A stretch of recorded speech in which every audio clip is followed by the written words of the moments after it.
Here we have a silver coin that was made in Holland, and it commemorates King James's survival of the Gunpowder Plot, and that's 1605.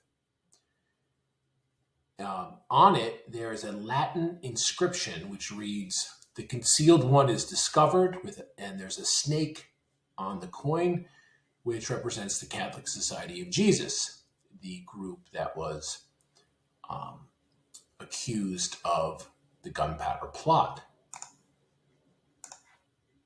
Here in Macbeth, Shakespeare's Macbeth, which was most likely written in 1606, the spring or summer of 1606, we have in Act 1, Scene 5, lines 76 and 77, Lady Macbeth states to Macbeth, "Look like the innocent flower, but be the serpent under it."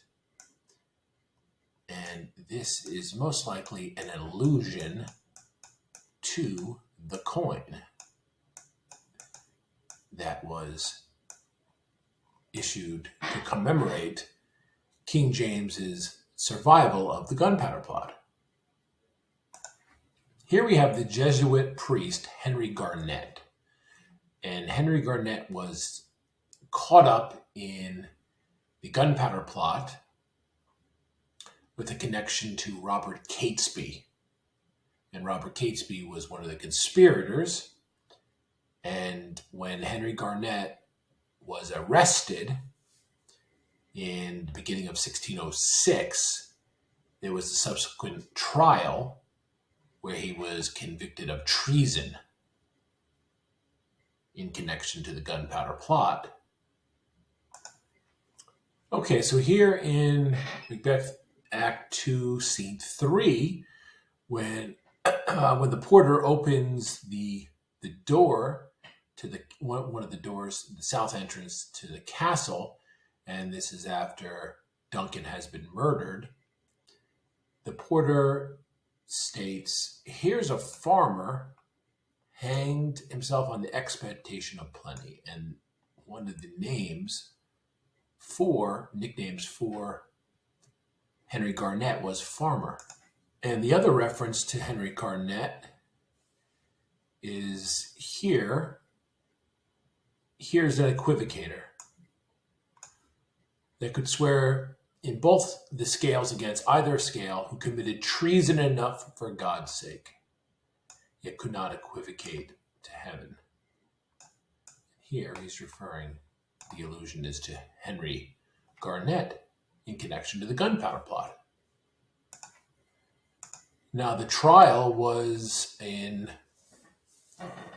March of 1606. It was March 28th, and Henry Garnet was executed on May 3rd, 1606.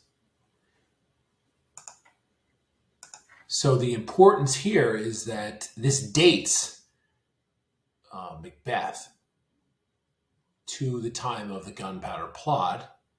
And as mentioned, the Gunpowder Plot was November 1605, but here the trial and execution of Henry Garnet, the equivocator, was March of 1606 was the trial, and May was the execution. So this helps date the play Macbeth to that year.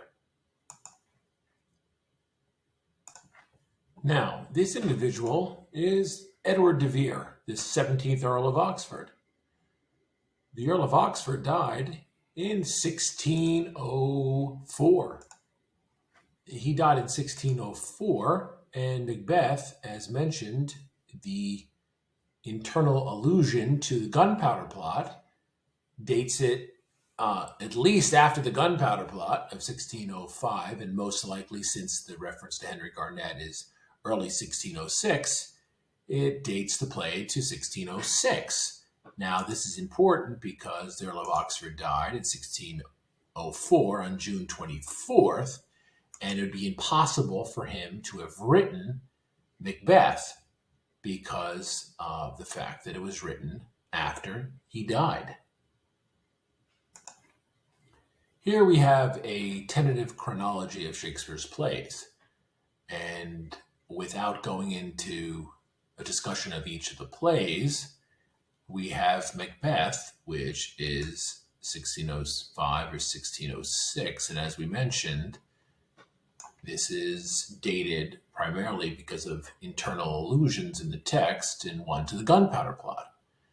If we look at the Earl of Oxford died in 1604. So if we just start here and we look at plays written 1604 and after that date up to 1613, we have 1, 2, 3, 4, 5, 6, 7, 8, 9, 10, 11, 12, 13. So we have 13 plays written after 1604 or 1604 until 1613. 13.